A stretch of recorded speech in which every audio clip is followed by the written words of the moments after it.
Alam niyo ba kung bakit nangungulot ang dahon ng sili? Magandang umaga mga ka-idol. Sa video na ito ay ibabahagi ko sa inyo yung mga dahilan kung bakit nangungulot yung dahon ng ating mga tanim na sili.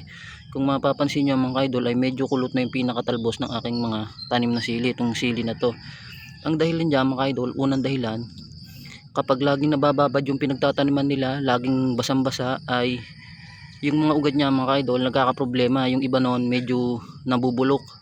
Once na magka-problema yung mga ugat ng ating mga tanim na sili ay maaapektuhan nun yung mga talbos. Katulad nga nito mga ka-idol, kasi nung mga nakakaraang linggo hindi naman ganito to. Kung napapanood nyo yung ibang vlog ko about sa sili, hindi naman ganyan yung sili na yan. Ngayon kasi mga ka-idol, ngayon lang tumigil ang habagat, halos isang buwan or kulang-kulang 3 weeks nang umuulan, ay naapektuhan na yung ugat nito mga ka-idol. Palaging basa, and kahit nakaplat siya sa plat na katanim, minsan nabababad yan ng tubig. Itong pinakapuno niya nabababad ng tubig kasi nga ito yung pinakakanal niyan mga ka-idol, natatakpan lang ng mga dahon ng kamote. Yung kanal niya napupuno kasi araw-araw nga umuulan, ang lakas ng ulan, napupuno yung kanal, and then umaapaw na lulubog tong pinakaplat na pinagtataniman natin. Once na nga malubog yan mga ka-idol, mabababad yung ugat ng ating mga tanim na sili.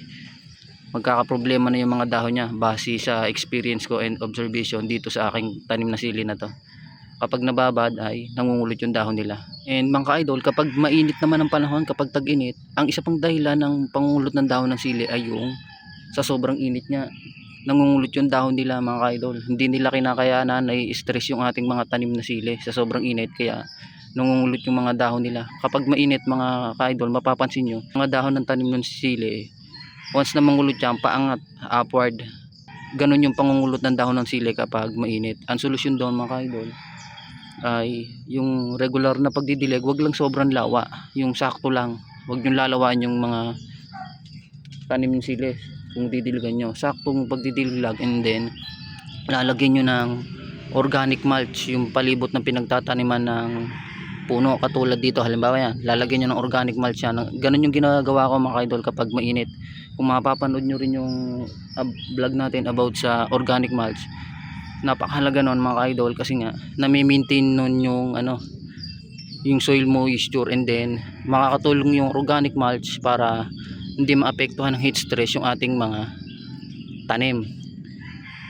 Kasi once na maapektuhan ng heat stress yan mga idol, gaya nga na sinabi ko, ay mangungulot na yung dahon ng ating mga tanim na sili.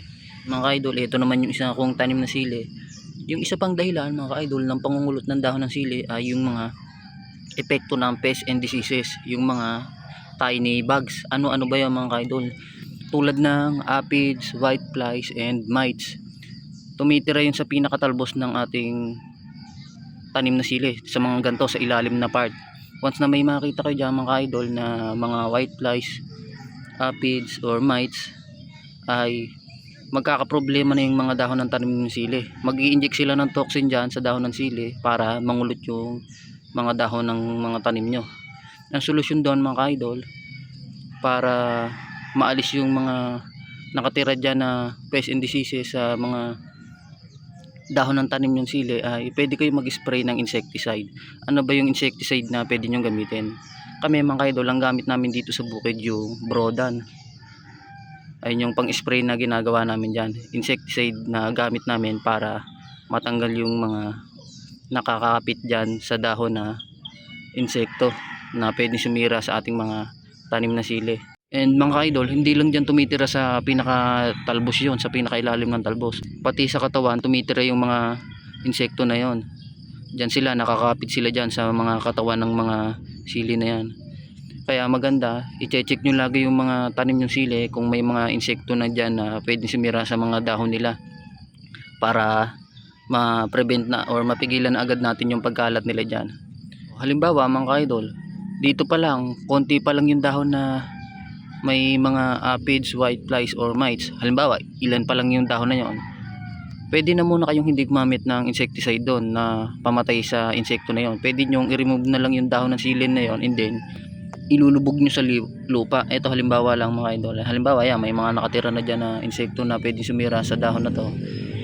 Tanggalin nyo, i-remove nyo, and then ilubog nyo na lang sa lupa para hindi kumalat yung mga insekto na yon sa buong halaman. Ganun na lang yung gagawin natin para makatipid kumbaga.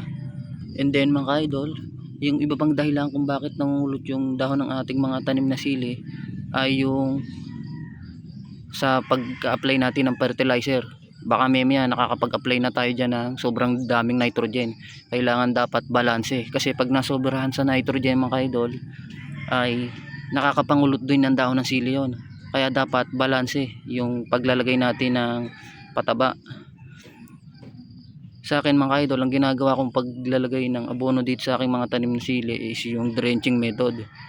1:1, isang lata ng complete fertilizer and then isang lata ng urea fertilizer. Inihahalo ko yun sa isang balde na tubig and then halong halo hanggang sa matunaw lahat yung mga granules ng urea and complete fertilizer, and then tsaka ko i-apply dito sa kanila.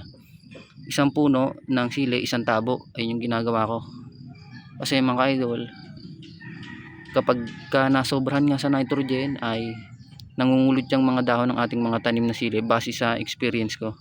Nangyari na kasi dito sa mga tanim kong sili mga idol.